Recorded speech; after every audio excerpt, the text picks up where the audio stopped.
La braderie, contrairement aux autres années où on avait fait un simple barriérage, une barrière simple et puis un agent de sécurité, cette année on va donc la renforcer avec un système de plots.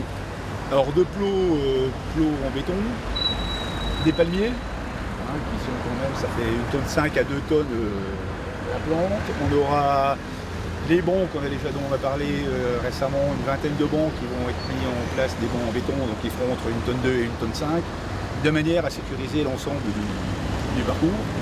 Tout ce dossier donc, a été monté, a été soumis donc, à monsieur le sous-préfet lors d'une réunion lundi dernier, en présence bien sûr des forces de police et des pompiers, de manière à assurer notre sécurité à tous, et notamment des exposants et des visiteurs.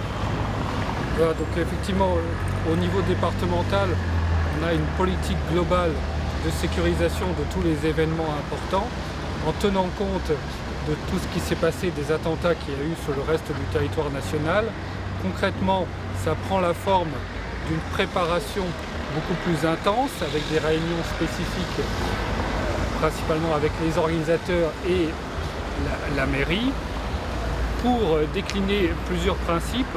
Premier principe, c'est de concentrer, d'avoir des manifestations qui sont sur des périmètres clairement délimités, de manière à pouvoir le contrôler et le sécuriser plus facilement.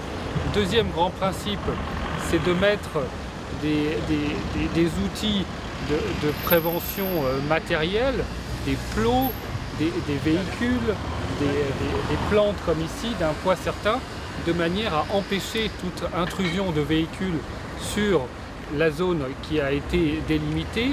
Troisième grand principe, c'est un renforcement des forces de sécurité qui seront présentes dans la zone.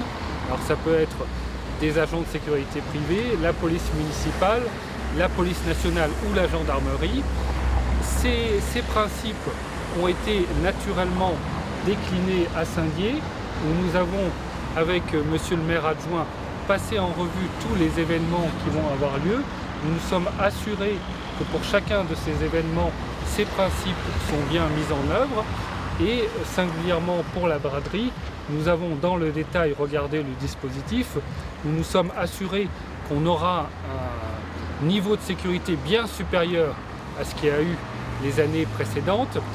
Naturellement, on ne va pas rentrer dans le détail ici parce qu'il ne s'agit pas de dévoiler le dispositif à un point qui pourrait servir à donner des informations à ceux qui voudraient nous nuire, mais le niveau global de sécurité qu'on va avoir va être sans commune mesure avec ce que nous avions les années précédentes, et nous avons estimé conjointement qu'on arrivait avec cet engagement de moyens supplémentaires à un niveau de sécurité qui était satisfaisant et qui permettra à la braderie de se tenir. Au niveau des bâtiments communaux, que ce soit l'hôtel de ville, la maison de la solidarité, l'ensemble des bâtiments, il y a donc une attention de la municipalité qui est prise pour chacun de ces bâtiments, qui sont étudiés au cas par cas. Chaque bâtiment fait l'objet d'un examen en fonction de sa taille, sa morphologie, de sa fréquentation, de ses horaires d'ouverture au public. Et puis donc des mesures sont mises en place, mais des mesures qu'on retrouve dans les collectivités ou dans les entreprises. Comme monsieur le sous-préfet l'a indiqué, pour des raisons de sécurité, vous pensez bien que ces mesures elles ne sont pas à dévoiler. Simplement, elles sont mises progressivement en place de manière à ce que tout soit complètement opérationnel dès la rentrée de septembre. Après, ce qu'on peut dire d'emblée, c'est que dans ce qui est déjà testé, on a un retour plutôt très positif du public sur les mesures mises en place. On peut saluer et remercier l'implication réelle des agents, que ce soit nos collègues de la police municipale, bien sûr, au quotidien, dans leur mission de prévention, de sécurisation, les agents d'accueil qui sont en contact directement avec le public. Si, tout malment précisé, si les retours sont bons jusque-là, c'est parce que les agents d'accueil font aussi un gros travail de pédagogie, d'explication aux visiteurs. Les visiteurs trouvent que les premières choses mises en place correspondent à notre devoir de sécurisation. Bien sûr, les services techniques, si tous ces dispositifs sont mis en place, c'est aussi grâce aux services techniques, ce qui nous permet aussi d'avoir un budget finalement peu conséquent, puisque les choses sont réalisées essentiellement en interne.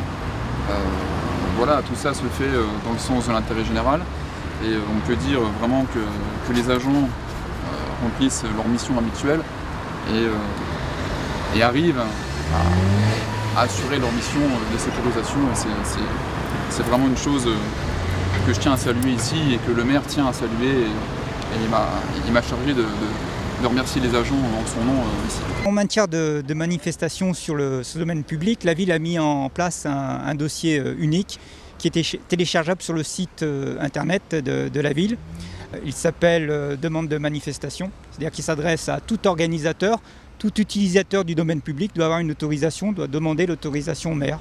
Il doit remplir cet imprimé.